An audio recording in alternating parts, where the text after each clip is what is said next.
Welcome to Monday Tsene with Pretoria Psychologist. Again, women, I salute you. This is August. It's a month of women. We celebrate that here in the southern part of Africa, which is South Africa.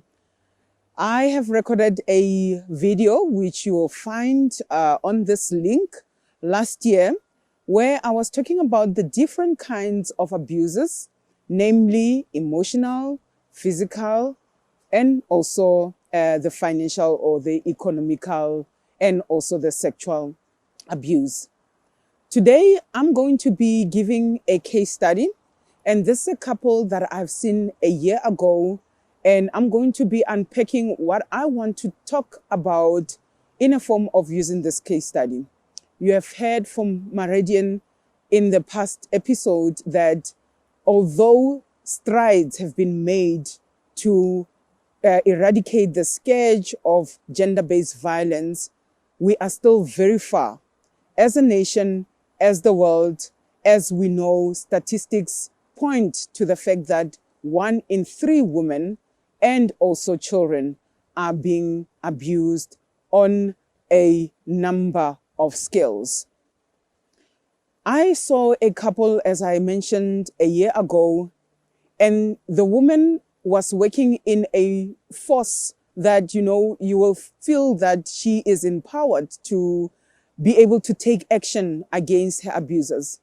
She described to me how she has been beaten to a pulp for anything that she did or not do. So if she did not ask the husband, if the husband came around at 2 a.m. or 3 a.m., if she did not ask the husband, where are you coming from, she would be beaten for not asking where you're coming from. Again, if she asked the husband, where were you for the past 3 days, 4 days, she will be beaten for that. So it didn't matter what she did or not do, she will still get a beating because it is the nature of the violence and a toxic relationship that she has been in.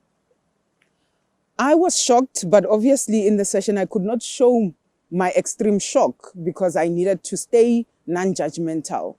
But I was shocked at the comment that the man made at that time.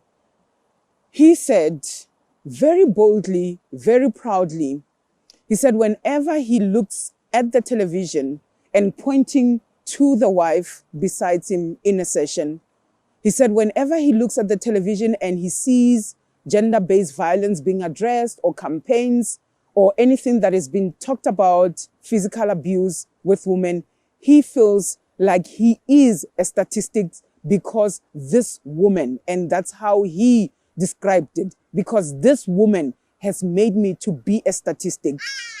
This just demonstrated to me that there was a lack of acknowledgement to say that you can never make anyone do anything to you, to lay a hand or to even abuse them in any way, be it rape, as I mentioned, be it economical or financial abuse or even emotional abuse. But according to him, because he was also himself in the relationship, because of the toxicity of the relationship was being emotionally abused, he felt it was within his right to beat up the woman. And I want to also make a note here that I'm not saying that by the woman emotionally abusing him, she was also right. As I already said, the relationship was already toxic. You can also refer to a video that I did, I think earlier on in February, on when love costs too much. It talks to that whole toxic relationships where we are unable to let go. I noted something because as I was challenging her in the session, I said she was speaking in the session as if she is powerless, a victim, and also a martyr. And she responded to say, actually, I am not powerless. I'm actually very powerful and I can do whatever I want to do whenever I want to do. This is a coping mechanism that I have adopted to let it slide, to let him come in and out, to let him beat me up, because no matter what I say or do, it does not change anything. By the way, this is not a video to convince any woman to leave their relationship or any man to leave their relationship or marriage or anything like that. But it's just to bring to the awareness what that happens from a psychological point of view when we are exposed to perpetual abuse, where our psyche becomes so much disintegrated that we become reduced to just our survival mode. As I continue on this case study, the man had already served the woman with divorce papers, but the woman was so much in denial that she said the man is just bluffing. And I think for him, it was catching himself in saying, you know what, I don't want to find myself one day having killed this whole household, the woman and the children. But as I said, the woman just dismissed it as if this man is just bluffing. I'm not going to talk about how the story went on to unfold, but as I mentioned that she felt that she is very powerful, even though I said to her that she comes across and portrays herself as powerless, as if she cannot have any agency over her own life. And a lot of literature has shown that the powerlessness is what makes women stay, or even men stay in this kind of relationships, abusive and toxic relationships. But I found something that was uniquely different in this couple, where this woman said, no, I'm not powerless. I make my own money. I've got financial freedom, and I am choosing to be in this relationship, even though I am getting the punches. I choose to do that because I want the safety of a relationship. This is something that takes me now to societal norms or societal expectation of a woman having to work hard to make their relationship work, or then they lose face in the society of saying that you did not pray hard enough, you did not work hard enough, you did not do enough to make this relationship work. Needless to say, this woman had 3 daughters, and you can imagine what they have been exposed to.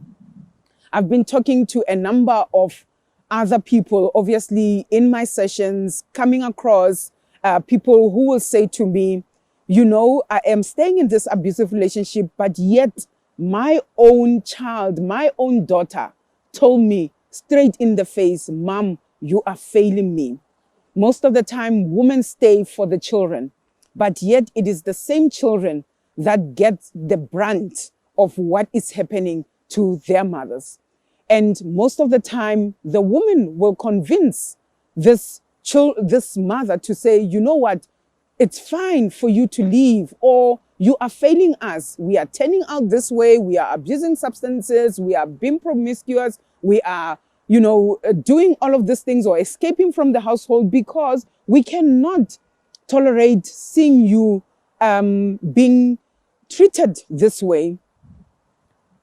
Again, this other woman said to me, you know, my children told me, as young as they are, a 13-year-old and a 9-year-old, to say, you know, we already told Dad this, what we are about to tell you. We told Dad that, you know, if you and Dad were to live apart, we will be perfectly fine. Don't stay because you think you are staying for us. And by the way, this woman was only having internal dialogues. She was not even having external dialogue. And here it was just the emotional abuse of, the husband not being supportive, outgoing with the family, alienating the family in how they are treating them. And the kids, a 13-year-old, as I said, and a 9-year-old, came to the mother and said, we already had this conversation with Dad to say, even if you were to leave Dad, we will actually be fine. We will love you the same and we'll relate to you as our parents. But I think you will be better off apart than together. As I mentioned, this is not a video about convincing anyone to leave their relationships. But I want us as women, as men in relationships, be it that it's a healthy one or a toxic one, to think about the impact that we are having on the same people that we are saying we are staying for. In the case study that I started with, it was very clear that the man was a narcissist And this was a codependent relationship where a woman felt that her life is not complete without this man, and that she will take it even though, she was being abused on a daily basis. With that, I know that I'm not offering anything or any tips to say how to get out or how to cope. As I mentioned with this other woman, she said, for me to keep quiet, that's how I cope. I will let him be. And that was her coping mechanism. Obviously, I did highlight to her that there is constructive coping mechanism and there are destructive coping mechanism, in which she also acknowledged to herself that, yes, I know there's a destructive coping mechanism, but for me, it helps me to live in inverted commas, in harmony with this man.